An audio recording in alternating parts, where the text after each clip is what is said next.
உலகிலேயே மிக சகிப்புத்தன்மை வாய்ந்தவன் முதல்ல அண்ணன் சீமா, இரண்டாவது நான் தான். இந்த மேடையில் சீமானை அவர்களை என்று அழைப்பதற்கும் சீமான் அண்ணன் என்று அழைப்பதற்கும் தடை விதிக்கப்பட்டுள்ளது. பிராமண கடப்பாறையை தூக்கிய பிறகு நாம் விடுவதாக இல்லை. தமிழ் தேசிய கடப்பாறையை நாக்பூரிடம் விட்டுவிட்டார். பிராமணனே பிராமண கடப்பாறை எடுத்துக்க மாட்டான். ஏன்னா இந்த உலகத்திலேயே உழைக்காத உண்ணுபவன் அவன் ஒருவன். என்ன அதாவது அவனே சிரிச்சிருப்பான். நான் பிராமண நூல் எடுத்து உங்களை வீழ்த்துவனா கூட எங்க அண்ணனை சந்திச்சுட்டு வந்த பிறகுதான் நான் முடிவு பண்ணேன். என்ன பெரியார ஒழிக்கிறதுக்கு காசு வாங்க இல்லையா? திரையுலகில் வடிவேல் ஏதாவது குறைய அரசியலில் இவர்கள் எல்லாம் தீர்த்து விடுவார்கள் என்ற நம்பிக்கையில் தான் அவர்கள் பேச கட்சியினுடைய ஆபத்து அவருக்கு. ஏன்னா எந்த சட்டத்திட்டமும் அண்ணனுக்கு பிடிக்காது. போட்டா அது வந்து நடக்கணும். ஏன்னா அவர் எந்த இசம் அவருக்கு தெரிகிறதோ இல்லையோ, ரொமான்டிக் இசம் அவருக்கு நல்லா தெரியும். தப்பா நினைக்காது.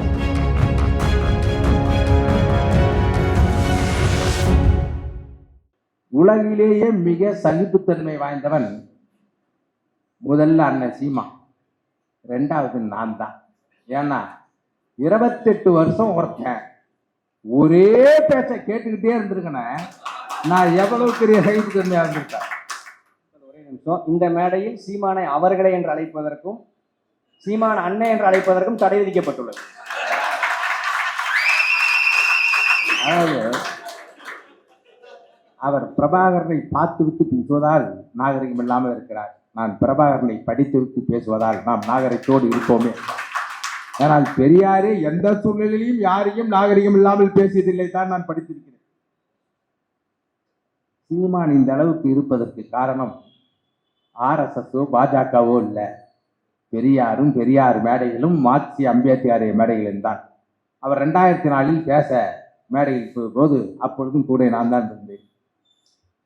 பெரியாரின் பேரன், மார்க்சின் மைந்தன், தம்பி பிரபாகரனின் தம்பி உங்கள் சீமான் பேசுகிறேன். நடுவில் இதே மாதிரி பெரியாரின் பேரன் பேசும்போது, ஐயா யூபிஎஸ் இளங்கன் அவர்கள், பெரியாருக்கு ரத்தவலி பேரன் நான் தான், நீ பேரன் கிடையாது அப்படின்னு சொல்லி பெரியார் மைனராக இருந்தார், அப்போ எங்கேயாவது போயிருப்பாரு. இதெல்லாம் நான் சொல்லிங்க, இளங்கோவன் சொன்னார். அப்போ சொன்னார், இல்லை இல்லை நான் கொள்கை பேரன். இது எப்போ? 2004 டிசம்பர் 24 பெரியார் நினைவு நாள் வரைக்கும் பேசிவிட்டு இப்பொழுது பெரியாரின் அந்த அந்த விசில் அமைப்பு நடத்துதே, அதில் போய் பெரியாரின் சொல்லு பேரன் அவர், கொல்லு பேரன் அவன், பெரியாரின் சொல்லு பேரன் நான் என்று கொள்கையை மாற்றிக்கொள்ளலாம், உறவை மாற்றிய ஒரே ஆள் சீமான் தான். நான் கொள்கையை மாறலாம். நேற்று வரை நான் அண்ணன் அறிவுமதி அவர்களை சந்திக்கிற வரை கம்யூனிஸ்டாக இருந்தேன். கம்யூனிஸ்ட் குடும்பத்தில் பிறந்தேன். ஏஏஒய்எஃப்பில் இருந்தேன். அண்ணனை சந்தித்த பிறகு பெரியாரிஸ்டாக பிரபாகரனிஸ்டாக தொடர்ந்து செயல்பட்டு வந்தேன். இன்றைக்கும் அப்படியே தான் இருக்கிறேன். ஒரு காலம் நான் சீமானிஸ்டனாக இருந்ததே இல்லை. ஆனா அப்படி கொள்கையை மாத்தலாம், பாதை பயணிக்க மாத்தலாம். என் தாய் தந்தையரை ஒரு காலம் மாற்ற முடியாது, அவர் எவ்வளவு அயோக்கியர்களாக இருந்தாலும். ஆனால் தாய் தந்தையரையே மாற்றக்கூடிய ஒரு நபர் தான் அண்ணன் சீமா. இன்னைக்கு பல பேர் தூக்கத்தை நான் கெடுத்துட்டேன். ஏன்னா எல்லாத்தையும் இவங்களே பேசிட்டாங்க. இருந்தாலும் அந்த மேடையில போய் நிக்கணுங்கிற ஒரே காரணத்துக்காக தான் வந்தேன். ஏன்னா நீங்க நினைக்கிற மாதிரி எதையும் இப்ப பேசிட மாட்டேன், சீமான் நினைக்கிற மாதிரி எதையும் பேசிட மாட்டேன். ஏன்னா அது ஒரு போலி பிம்பம், அதற்கு குண்டூசி போதும். தேவைப்படுகிற நேரத்தில் வெடிகுண்டோ பீரங்கியோ கட்டாயமாக பயன்படுத்துவேன், கட்டாயமாக. ஏன்னா இப்பவே நான் பேசிட்டேன்னா ஓ இதுதான் போய் தூங்கிடுவான். தேர்தலில் எந்த 8.22 விழுக்காடு பெறுவதற்கு நானும் கள்ளக்குறிச்சி பாராளுமன்ற தேர்தலிலே நின்று 3வது வாக்கை வாங்கி அந்த வாக்கு என் மூலமாக கட்சி அங்கீகரிக்கப்பட்டதோ அதே வாக்கை நான் 4% சீராக குறைத்து அங்கீகாரத்தை இழக்க வைத்து சீமானை அமர வைக்கிற வரை நான் நிற்கப் போவதில்லை என்று முடிவெடுத்து விட்டுத்தான் இந்த வேலைக்கு வந்திருக்கேன். எத்தனையோ பேர் நாம் தமிழிலிருந்து வெளியேறினார்கள். சொன்ன காரணம் என்ன மதிக்கவில்லை, அங்கீகாரம் கொடுக்கவில்லை, அதை கொடுக்கவில்லை. நான் சொல்லிவிட்டு வந்தது, பெரியாரை என்று சீமான் ஒழிப்பேன் என்று சொன்னாரோ அன்றுதான் நான் வெளியே வந்தேன். அதுவும் பிராமண கடப்பாறையை தூக்கிய பிறகு நாம் விடுவதாக இல்லை. தமிழ் தேசிய கடப்பாறையை நாக்பூரிடம் விட்டுவிட்டார். அதை நாம் மீட்டெடுத்து விட்டோம். அதாவது சீமானுடைய வாழ்க்கை என்பதே பிரபாகரனை சந்திப்பதற்கு முன், சந்திப்பதற்கு பின். இப்பொழுது பிராமண கடப்பாறையை அவர் எடுப்பதற்கு முன், எடுத்ததற்கு பின் என்றாக பிரித்து ஏதோ வெகுருல பேசுவானு. சீமான் தான் வளர்ந்தாரு, நாம் தமிழர் கட்சியில் தான் ஜெகதீஷா வளர்ந்தார் அப்படின்னு. நாம் தமிழர் கட்சியை வளர்த்ததும் சீமானை செதுக்கியவர்கள், உருவாக்கியவர்கள் நானும் ஒருவன் என்ற திமிரோடு இங்கு நின்று கொண்டிருக்கிறேன். அந்த பாவத்தை போக்குவதற்குத்தான் இந்த மேடையிலும் நின்று கொண்டிருக்கிறேன். தலைவரை போய் சந்தித்து வந்தார். 2008 பிப்ரவரி 8 4ஆம் தேதியே நாங்கள் பிப்ரவரி 4 இங்கிருந்து கிளம்பணும். அன்னைக்கு அங்கிருந்து ஒரு அழைப்பு வந்தது, இன்று வராதீர்கள், அன்று இலங்கையினுடைய சுதந்திர நாள், அவர்களுக்கு அவர்கள் வான வேடிக்கை நடத்துவார்கள், நாமும் வான வேடிக்கை நடத்துவோம், நீங்கள் திரும்பி போய்விடுங்கள் என்று சொல்லிவிட்டார்கள். அழைத்து விட்டு வந்தேன். அந்த பயண திட்டத்தை ஒழுங்காக அமைத்து அவர் போயிட்டு வருவதற்கு ரகசியம் காத்து அன்றைக்கு அந்த பயண திட்டத்தை ஒழுங்கு செய்தவன் நான் தான். தலைவரை சந்தித்து அங்கு சென்று ஒரு வாரம் அவர் தலைவரை சந்திக்கவே இல்லை. இல்லைன்னு சொன்னார்கள், தலைவரை சந்திக்கவில்லை, அந்த புகைப்படம் எல்லாம் போட்டோஷாப் என்று சொன்னார்கள். நான் உண்மையை தவிர வேறு எதுவும் தெரியவில்லை. கண்டிப்பாக அவர் தலைவரை சந்தித்தார். ஆனா அவர் 15 ஆண்டுகள் பேசுகிற அளவுக்கு அவர் தலைவரை சந்திக்கவில்லை. காரணம், இயக்குநர்களுக்கு எப்போதுமே ஒரு மனநிலை உண்டு. தான் எடுக்கிற கதை, நான் படமாக எடுக்கிற கதை எடுக்க முடியாத போய்விட்டால் சாகும் தருவாய் வரை அந்த கதையை சொல்லிக் கொண்டே இருப்போம். யாரை பார்த்தாலும் சொல்லிக் கொண்டே இருப்போம். அதுபோல அண்ணன் சந்தித்தார், 2 முறை சந்தித்தார். ஒரு வாரம் கழித்து ஒரு அரை மணி நேரம் முதலில் சந்தித்தார். அதற்கு பிறகு 2வது முறை 6-7 நிமிடங்கள் சந்தித்தார். அழைத்து கொண்டு போய்விட்டார்கள். அதுக்கு பிறகு சந்திக்கவே. இதெல்லாம் அவர் போய்விட்டு வந்தது என்னிடம் சொன்னது. அங்கு இருந்தது 14 நாட்கள். ஏனென்றால் விசா ரினியூவல் செய்யவில்லை. ஏன்னா அன்றைக்கெல்லாம் அரவியல் விசா. அந்த 14 நாளில் அவர் சொல்கிற கதை நான் எவ்வளவு சகிப்புத்தன்மையோடு கேட்டிருப்பேன், சிந்தித்து பாருங்கள். அதனால் இவர்கள் திட்டுகிற திட்டம் எல்லாம் நாம் சாதாரணமாக எடுத்துக்கொள்கிறோம். ஒரு மாபெரும் போராட்ட வீரனை எத்தனையோ பேர் போய் சந்திச்சுட்டு வந்தாங்க. அண்ணா அறிவிதி போனாரு, சுபவி போனாரு, திரைப்படத்தில் பாரதி ராஜா போனாரு, மகேந்திரன் போனாரு. இவரெல்லாம் போயிட்டு வந்து இந்த இனத்தினுடைய விடுதலையை படமாக செய்ய வேண்டும், பாரதி ராஜா அவர்கள் எடுக்க வேண்டும், மகேந்திரன் அவர்கள் உதவி செய்ய வேண்டும் என்றெல்லாம் அவர்கள் பேசினார்கள். நான் போய் போராட்டம் நடக்கிற துவக்கிற காலம் அது. ஏன்னா 2009 போராட்டம் முடிந்து விட்டது. 2008 போராட்டம் நடந்திருக்கிற நேரம், துவங்குகிற நேரம். அங்க போய் இவர் ஏதோ ஓசிமின் போலவும், ஒரு தேசிய இன விடுதலையை வென்றெடுத்த பிடல் காஸ்ட்ரோ போலவும், இல்ல பாலஸ்தீன விடுதலைக்கு போராடி ஏசார் அராபத்தை போலவும் இவரை அழைத்து வைத்து அத்தனை அறுசுவை உணவுகளையும் வைத்து, அது இட்லி கறி வைத்துன்னு சொன்னார் பாருங்க, கறி இட்லி வைத்துன்னு. அதாவது தமிழர்களுடைய உணவு அதெல்லாம் இப்ப லேட்டஸ்டா என்ன சொல்லிட்டாருன்னா, ஏன் நமக்குலாம் வருத்தமா இருக்குன்னு வச்சுங்க, மான்கறி ஊறுகாய் தின்னுன்னு சொல்றாரு. நீங்க இப்ப இல்ல படப்பிடிப்புல, டேய் நாங்கெல்லாம் ஒரு படப்பிடிப்பு முடிஞ்ச உடனே சாயந்தரம் போய் நாளைக்கு என்ன வேலை, மாலையில் என்ன வேலைன்னு கேட்டுதான் தூங்குவோம். படப்பிடிப்பு நடந்துட்டு இருக்கும்போது, டேய் அந்த ஆர்டிஸ்ட் வந்தாத்தா இந்த ஆர்டிஸ்ட் வந்தா கேட்டார். 18வது மதியம் என்னடா வச்சிருக்க, என்ன பண்ணு, அந்த இது இருக்குல்ல, உப்பு கறி இருக்குல்ல, கருவாடு தோக்கு இருக்குல்ல, தயாரிப்பாளர் அங்கே அள்ளுருவான். படம் எடுக்கிறாங்களா சாப்பிட வந்தாங்களாங்கிற அளவுக்கு குடலே கருகிடும். அந்த மாதிரி ஏன் சொல்றேன்னா, இவர் யார் மூலமாக போனாரோ அந்த கலை இலக்கிய பண்பாட்டு பாசறையினுடைய செயலாளராக இருந்த சேரநாதர்கள், இவர் எந்த அளவுக்கு பழக்கமோ அந்த அளவுக்கு எனக்கும் பழக்கம். இவர் அங்க இருந்துட்டு வரும்போது இந்த மான் கறி மேட்டர் சொல்லிடுறேன். மான் அங்கு தடை செய்யப்பட்ட விலங்கு. எந்த சட்டத்தை விதியை போடுகிறாரோ அதை முதலில் மதித்து நடப்பது தலைவர் பிரபாகரன். தடை செய்யப்பட்ட விலங்கை தடையை மீறி இவருக்கு சுட்டு போடுவதற்கு இவர் என்ன, இதெல்லாம் நம்ம வாயால சொல்லக்கூடாது, தம்பி மரியாதையா வேற பேசக்கூடாது சொல்லிட்டான். ஏன்னா தொடர்ச்சியாக இது போல பேசி போராட்டத்தை சிதைப்பதற்காக இந்திய உளவுத்துறையால் உருவாக்கப்பட்ட ஒரு நபர் சீமான் என்பது தெரிந்து கொள்வதற்கு எனக்கு இத்தனை ஆண்டுகள் ஆகிவிட்டது. தோழர் சொன்னார், நான் உடனே தெரிந்து கொண்டேன். நம்ம கொஞ்சம் வீக், அதனாலதான் லேட்டாவது தெரிஞ்சுக்கிட்டோம். அண்ணன் தம்பியாக இருந்தாலும் எனக்கு கொள்கைக்கு எதிராக நிலைப்பாடுகள் இருந்தால் எது குறித்தும் சமரசம் செய்து கொண்டு உன் பின்னால் வரமாட்டேன் என்பதை எனது மார்க்சிய பார்வையிலிருந்து நான் கற்றுக்கொண்டதால் தான் வெளியே வந்து அமைதியாக இல்லாமல் இன்னும் என்னை போன்ற பல இளைஞர்கள் உன் பின்னால் தொடரக்கூடாது, தொடர்பவர்கள் மீண்டும் தொடரக்கூடாது என்ற ஒற்றை நோக்கில் அம்பலப்படுத்தப்பட வேண்டும் என்றுதான் நான் எல்லா மேடையிலையும் பேசுவது என்று முடிவு செய்துவிட்டேன். இதோ நீங்க புதுசா போய் அவர் இதுல பேசுறாரு.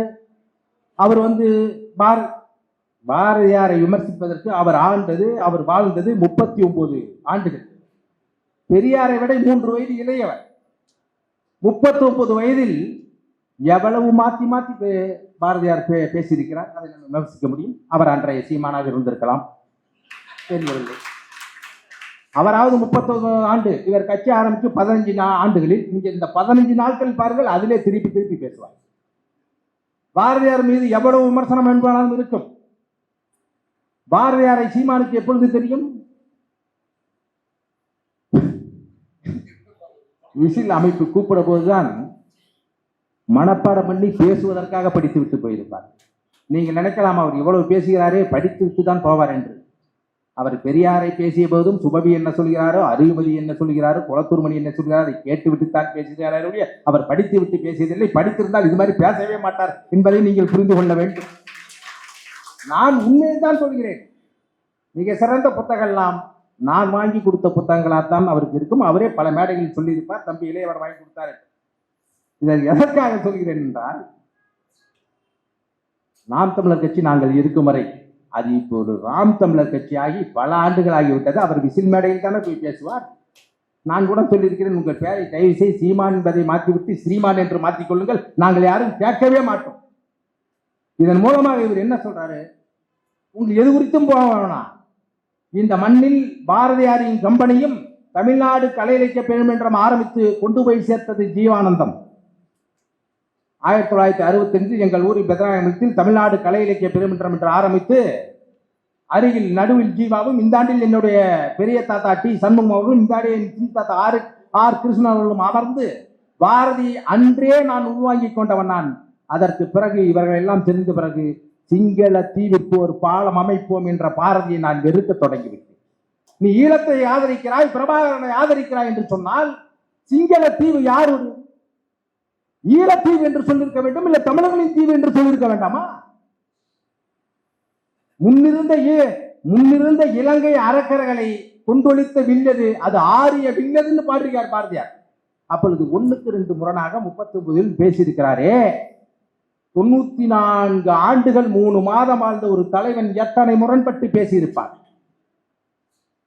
அப்படி முரண்பட்டாலும் கூட ஐயா சொன்னாரே, புலின் 1930 தமிழ்நாடு தமிழருக்கு என்ற முறைய பெரியார் இறக்குமறை தமிழ்நாடு தமிழருக்கு என்று முழங்கிய, அதைதானே நம்ம முன்னெடுக்க வேண்டும். நீங்க எல்லாம் மற்றவங்க எல்லாம் இன்னைக்கு பெரியாரை தவறு என்று சொன்னவர், நீங்கள் அமைதியாக இருந்தால் நாளை கட்டாயமாக அம்பேத்கர் தவறு என்று சொல்லுவார், மறுமுறை மார்க்சிமும் தவறு என்று சொல்லுவார். இந்த மார்க்சியர்களும் அம்பேத்கரும் வாயை மூடிக்கொண்டு அவரை பெரியாரை தானே திட்டினார், நம்மளை இல்லையே என்று நீங்கள் அமைதியாக்கிற வரை கட்டாயமாக உங்களுக்கும் இந்த அவதூறு சொல் வரும். நீங்களும் தெருவாக பேச வேண்டும். அதனால்தான் நம் பாரதியை விமர்சிக்கவில்லை. விமர்சிப்பதற்கு எத்தனை காரணங்கள் இருக்கிறது. நமது ஒற்றை நோக்கம், நான் சீமான் கட்சி, இன்னொன்று சொல்ல போனா என் பிள்ளைங்களே சொல்லுது, என் பொண்ணு என் பொண்டாட்டி, கட்சியில யாரு பதில் சொல்றானோ அவனுக்கு சீமானுக்கு இருக்க யாரு பேரையும் சொல்றாதீங்க, உங்க ஒரே நோக்கம் சீமானை அடிச்சு தள்ளுங்க. நான் சும்மா இங்க வந்து நிக்கல, வீட்டோட அத்தனை ஆதரவோடும் சேர்த்து கொண்டுதான் இங்க வந்து நிக்கிறான்.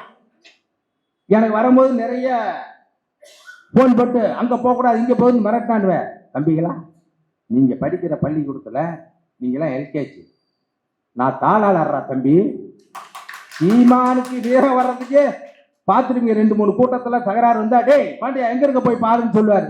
பார்த்துங்க, இதுக்கெல்லாம் பயப்படுறதுக்கு சீமான் போன்ற போலி தமிழ் தேசியவாதி இல்ல, உண்மையிலேயே பிரபாகரனை படித்துவிட்டு நான் இதுவரைக்கும் ஒரு இடத்துல கூட சொல்லல ஈழத்துக்கு சீமான் நான் செய்த பொருளை கடத்திய ஆயுதம் கடத்தியதில் ஒரு விழுக்காடு சீமான் செய்ததல்ல, நான் எந்த மேடையிலும் சொன்னதில்லை.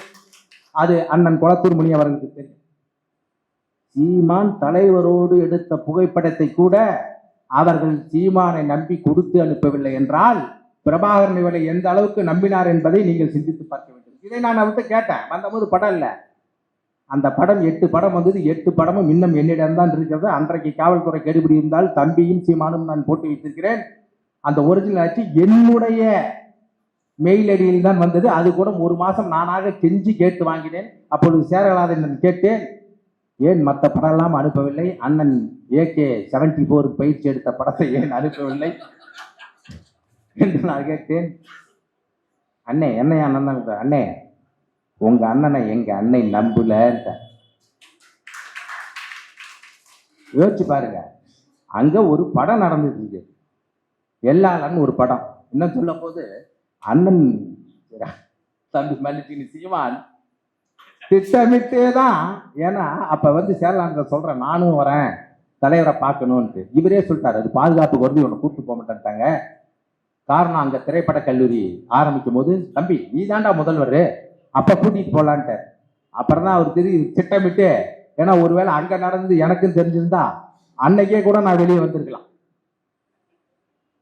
அதனால போயிட்டு எந்த படமும் அவர் தங்கல. அந்த படத்தை துவக்கி வைக்க போகும்போது அழைத்தது 1 வருஷத்துக்கு முன்னே கூப்பிட்டாங்க. நாங்க போய் இலங்கையில வாழ்த்துக்கள் படம் எடுக்கிற போது அங்க புலிகள் சந்தித்தார்கள். எங்க நாங்க இருந்து கண்டி நூறுவாளியா பகுதியில், அந்த பகுதியில் இல்ல. அப்பொழுதே இவரை கூப்பிட்டார்கள். இவர் 2-3 தடவை போகல. கடைசியில கூப்பிட்டு நம்மளை கேட்டாங்க, என்ன அங்க ஒன்னும் பயப்படுறாரான்னு. என்னால உண்மையை சொல்ல முடியாது, என்னால உண்மையை சொல்ல முடியாது அப்படின்னு சொல்லிட்டேன். நீங்க நினைக்கிறீங்க இவர் அவ்வளவு சிந்திச்சு இவர் எப்பேற்பட்ட ஆளு? 2 தகவல் கூட சொல்லிடுறேன். ஏன்னா 2004 கதை விழாத்துக்கு போறோம். ஒரு விடுதியில படுத்திருக்கோம். ஒலிம்பிக்கு 2004 வருடத்துக்கு ஒரு முறை நடக்கல, ஒலிம்பிக் பார்த்துட்டு இருக்கோம். எப்படி விளையாடுறான்னு பாருங்க. ஏன்னா இது போன தடவை நட ஒலிம்பிக் படம் லூசு. 2004 இப்ப 2003 இருக்குன்னாரு. இல்லைண்ணே ஒலிம்பிக் 4 வருஷத்துக்கு ஒரு தடவை நடக்கணும்.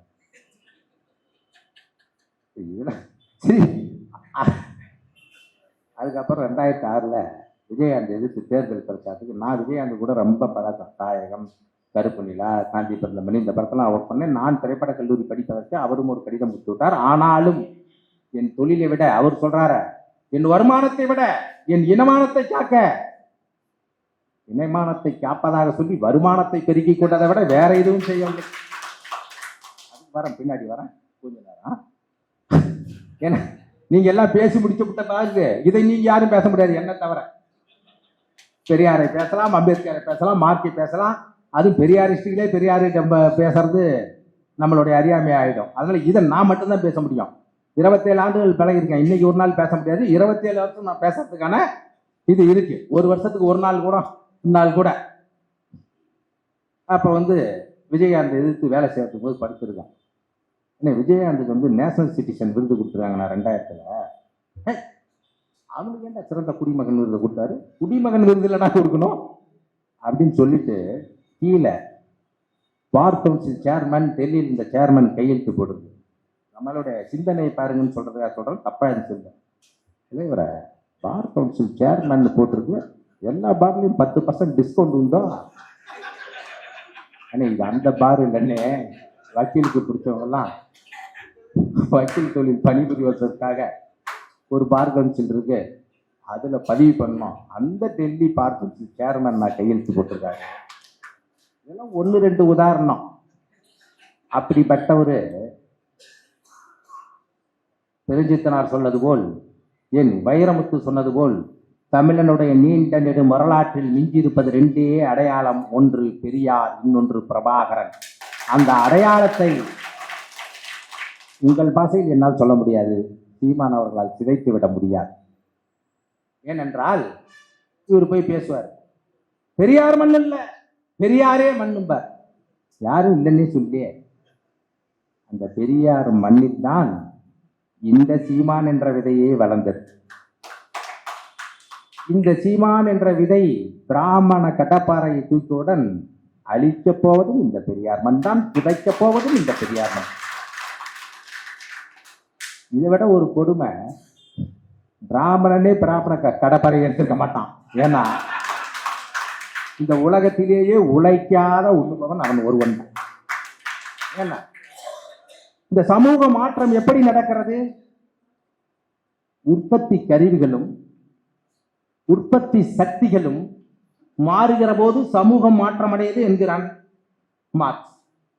உற்பத்திக்கரியான அருவாளோ களக்கட்டோ மண்வெட்டியோ கடப்பாறையோ அவனே சிரிப்பான். அவன் தூக்கியதாக வரலாறு இல்லை. ஆடையையோ இல்லது காகிதத்தையோ இல்லை இங்க இருக்கிற இரும்பையோ எதையும் அவன் உழைத்து உருவாக்கியதில்லை, பொய்யை தவிர, காட்டி கொடுத்ததை தவிர. அவனதான் இவர் சொல்லுவாரு, பார்ப்பான் அனைவரையும் சமமாக பார்ப்பான். அன்னைக்கு முடிஞ்சது கதை. அதாவது அவனே சிரிச்சிருப்பான். நான் பிராமண நூல் எடுத்து உங்களை வீழ்த்துவனா கூட சரி, வாழ்த்து முடி, வாள் எடுத்து வீழ்த்த முடியாத அந்த தமிழர்களை நூல் எடுத்து அண்ணன் வீழ்த்தட்டும். நூலுக்கு முன்னால் வாளா, வாளுக்கு முன்னால் நூலா என்றால் நூல் எப்போதும் 2000 ஆண்டுகளாக வென்றதே இல்லை என்று வரலாறு நிரூபித்திருப்பதால் தான் இங்கு நாம் தமிழராக நின்று கொண்டு. ஏன்னா அவர் எதுக்கு இந்த அறிவு உதாரணம் சொன்னா, நான் அதை தான் கேட்கிறேன். 2000 இந்த திராவிட கருத்தியல் என்பது என்றைக்கு ஆதிசங்கரர் திருநாவுக்கரசரை திராவிட சிசு அப்படின்னு கேட்டவரோ அன்னைக்கு இந்த வார்த்தையை கேட்டதா ஐயா அயோத்திதாசர் பதிவு பண்றார். இல்ல அத்திப்பாக்க மங்களாசல நாயகர் இந்து மத ஆசார ஆபாச தரிசினி ஒரு புத்தகத்தை வெளியே போறார். 1800 பிறந்தார். இன்னைக்கு 2025 225 வருஷ கருத்துக்களால் இருந்தால் கூட அவர் சொல்வது போல், ஆனால் இந்த 3000 ஆண்டுகளாக தமிழனையும் தமிழ் மொழியையும் தமிழ் நிலத்தையும் அடிமைப்படுத்தி வைத்துக் கொண்டிருப்பது ஆரியமா திராவிடமா என்பதை அண்ணனுக்கு தெரியாததில்லை, தெரிந்தேதான் அவர் பேசுகிறார். காரணம் என்ன தெரியுமா? அவர் கொள்கைக்காக பேசுபவர் கிடையாது, கூலிக்காக பேசுபவர். அவர் அப்படித்தான் பேசுவார். தோழர் சொன்னார், அது இந்த தமிழ்நாட்டு மண் இருக்கிறதே, பாரதியாரையே பாரதியை வைத்து விமர்சிக்க செய்வதுதான் பெரியார் இந்த செய்திக்கு மண். ஏன் 307 70 எடுத்து அண்ணன் போராடல, 356 எடுத்து அண்ணன் போராடல? அதை எதிர்த்து போராடினால் பணம் வருமா? மாடுக்காக போராட்டம் நடத்துகிறார், மண்ணுக்காக போராட்டம் நடத்துகிறார், தண்ணீருக்காக போராட்டம் நடத்துகிறார். ஆமாம், ஏன் மக்களோடு அவரால் நடத்தவே முடியாது. அவர் பேச்சை யாரும் கேட்க தயாராக இல்லை. அதனால்தான் அவர் நடத்துகிறார். அதுவும் அவர் வெட்டை பயனுக்காக நடத்துகிறார். மண்ணுக்கு போராடினால் பின்னால் போயார் தம்பி, மண்ணடிக்கிறவனெல்லாம் பணம் வாங்கி விட்டு வந்து விடுவான். மரத்திற்கு போராடினால் மரம் வெட்டுபவனிடம் அவர்கள் பணம் வாங்கி வந்து விடுவார்கள். அவர் தெரிந்தேதான் செய்கிறார். அதனால் அவரை ஏன் அதற்கு போராடவில்லை இதற்கு போராடவில்லை என்றெல்லாம் நாம் கேட்க வேண்டாம். தந்தை பெரியாரை ஏன் என்று தந்தை சொல்கிறார்கள்? வேற அவர் அதற்கு நான் பெரிதும் விரும்பிய சிறு வயதிலிருந்து அவர் கரம் பிடித்து வந்த தா பாண்டியன் அவர்கள் ஒரு விளக்கத்தை சொல்கிறார். நானே தந்தை பெரியார் என்று சொல்கிற போது எங்கள் கம்யூனிஸ்ட் கட்சியில் திராவிடர் கழக தலைவர் என்று சொல்லுங்கள், ஏன் தந்தை பெரியார் என்று சொல்கிறீர்கள் என்று சொல்கிற போது ஏன் சொன்னேன் என்றால், தான் சம்பாதித்த பணத்தையும் தான் சொந்த சொத்தையும் பெரியார் நாகம்மை என்ற ஒரு அறக்கட்டளை உருவாக்கி தாய் தந்தை இல்லாத பிள்ளைகளுக்கு தானே தந்தையாக இன்சிலை போட்டு படிக்க வைத்ததனால்தான் நான் பெரியாரை தந்தை பெரியார் என்று அவர் சொல்கிறார்.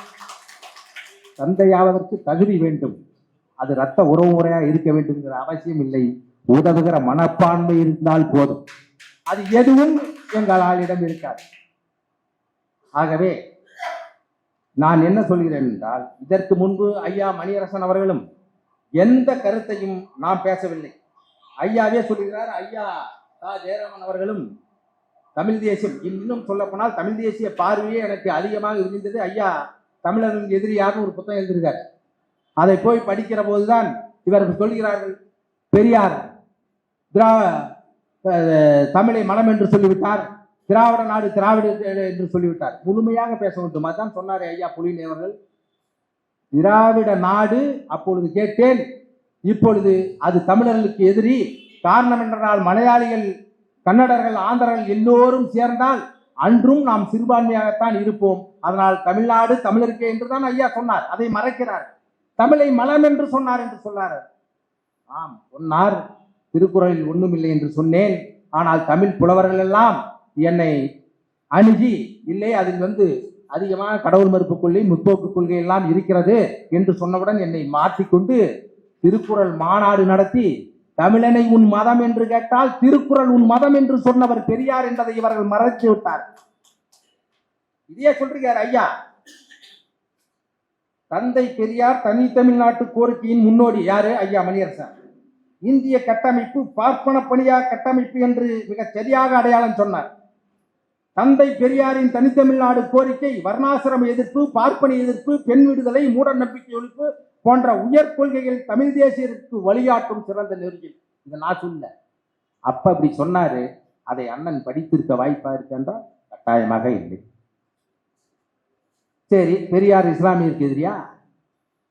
அதான் சொல்றாரு ஐயா பழனி பாபா. எவன் ஒருவன் பெரியாரையும் அம்பேத்கரையும் மறுக்கிறானோ அவன் பின்னாலே நீ போகாதே, இருவரில் ஒருவரை மறுத்தாலும் போகாதேங்கிற பாருங்க. எங்க கட்சியினுடைய ஆவணம் அவருக்கே இருக்காது. ஏன்னா எந்த சட்டத்திட்டமும் அண்ணனுக்கு பிடிக்காது. போட்டா அது பற்றி நடக்கணும். ஏன்னா அவர் எந்த இசம் அவருக்கு தெரிகிறதோ இல்லையோ, ரொமான்டிக் இசம் அவருக்கு நல்லா தெரியும். தப்பா கேட்காங்க. அது என்னன்னா, கலைஞர்கள் அதிக சுதந்திரம் உள்ளவர்கள், அவர்களுக்கு பின்னால் ஒரு ஒளிவட்டம் இருக்கிறது. உங்கள் உணர்வுகளை கலைஞர்கள் தான் பிரதிபலிக்க முடியும் என்றால் ஒழுக்கத்தை சற்று தளர்த்திக் கொள்வதற்கு அந்த ரொமான்டிசத்தில் ஒரு இது இருக்கிறது. ஏன்னா நான் ஓவிய கல்லூரி படித்த மாணவன் என்றால் அனைத்து இசங்களையும் படித்திருக்கிறேன். இசம், தன்னிசம், எல்லா இசங்களையும் படித்திருக்கிறேன்.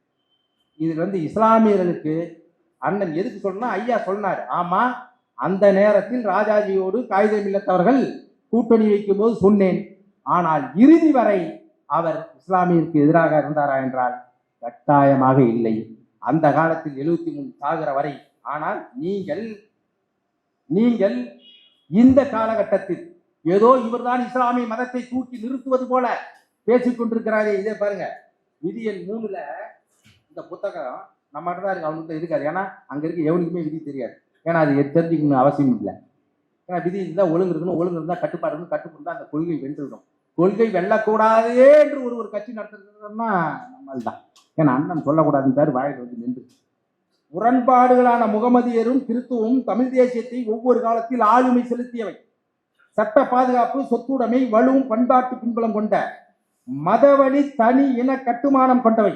முகமதிய தமிழரும் கிறிஸ்துவ தமிழரும் தங்களுடைய முதன்மை அடையாளம் தமிழ் தேசிய அடையாளமே என்று உணர்ந்தறிந்து வருவாராயின் நட்பு முரண் அல்வழி பகைமுரண் வகையிலும் இடம்பெறுவர். இவர்கள் எச்சரிக்கையோடும் விழிப்போடும் அன்போடும் கையேற வேண்டிய தரப்பினர். இது எதுவும் நான் சொல்ல, அவர் சொல்றார். கொஞ்ச நாளைக்கு என்ன சொன்னாரு? சாத்தானின் குழந்தைகள். எதுக்குன்னா இவரே மாறி மாறி தானே பேசுறாரு. அது மட்டும் இல்ல, என் மனம் சைவம் வைணவம், நீ எப்படி செக்கு எண்ணெய்க்கு திரும்புறியோ, இயற்கை உணவுக்கு திரும்புறியோ அந்த மாதிரின்னு சொன்னா, இதையெல்லாம் நீங்கள் சொன்னீர்களே, மாத்தி மாத்தி தானே பேசுகிறீர்கள். இவருடைய நோக்கம் ஒன்றை மட்டும் சொல்லி விடைபெறுகிறேன், பெரியாரை சிதைப்பதல்ல. ஏனென்றால் இந்த மண்ணில் ஈழ விடுதலையும் பிரபாகரனையும் தெரு தெருவாக கொண்டு சேர்த்தவர்கள், வெகுஜன அரசியல் மையப்படுத்தியவர்கள் பெரியாரிஸ்டுகள். நான் பிரபாகரனை கண்டுகொண்டது, நான் கம்யூனிச குடும்பமாக இருந்தாலும் எங்க ஊரில் பெருநாயமலையின் கோட்டக்கரை மைதானத்தில் அன்று வடிவில் ஒரு அரங்கம் வைத்து விடுதலை புலிகளுடைய சண்டை காட்சிகளை முக மறைப்போடு போட்டு, என உளவுத்துறை வரும், அவன் யாரும் கண்டுபிடிக்கப்பட்டு சுத்தி பார்த்து வந்தவுடன் துண்டறிக்கையை படித்து விட்டு அவர்களுக்கு நமக்கு தொகையை ஏதாவது கொடுத்து போகும் அந்த வகையில் கொண்டு போய் சேர்த்தவர்கள் பெரியாரிஸ்டுகள் தான். பார்ப்பனன் இவர்கள் பிரபாகரன் என்ற பெருஞ்சொல் தமிழர் உடைய உணர்வில் ஊடியிருக்கிற வரை நாம் இந்த மண்ணில் மீண்டும் அரசியல் செய்ய முடியாது.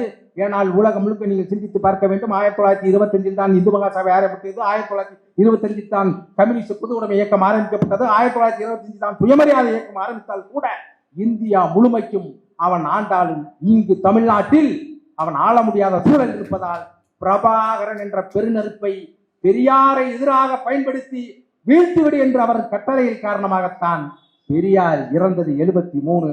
தலைவர் ஆரம்பித்தது இயக்கம் 75. அவரையும் இவரையும் எதிர்பரமாக நிறுத்தது சீமா.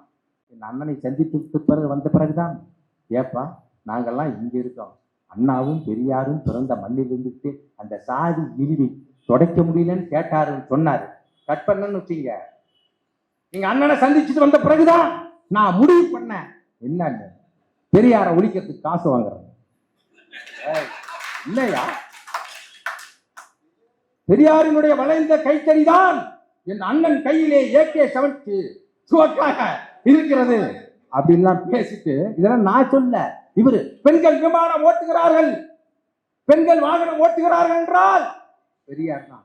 என்ன எல்லாம் கேட்கிறான், தீக்கான். ஆமா, நான் இனத்தால் திராவிடன், ரத்தத்தால் கம்யூனிஸ்ட், அதனால் தீக்கா. இதெல்லாம் யாரு சொன்னா? நீ தான் சொன்ன. இதையே நான் திருப்பி இப்ப பேசினா ஜெகதீச பண்ணி அங்க பேசிடக்கூடாது, நகைச்சுவை இல்லையாண்ணா? எதுக்காக இந்த நாம் தமிழர்கள்லாம் கூட்டு போய் இந்த இதுல போய் பேச வைக்கிறாங்கன்னு கேக்குறீங்க. நீங்க எல்லாம் ஒண்ணு, இவன் பேசி தமிழ் தேசியம் வந்துடும் இல்ல, திரையுலகில் வடிவேல் ஏதாவது குறைய அரசியலில் இவர்கள் எல்லாம் தீர்த்து விடுவார்கள் என்ற நம்பிக்கையில் தான் அவர்களை பேச வைத்துக் கொண்டிருக்கிறார். அதனால்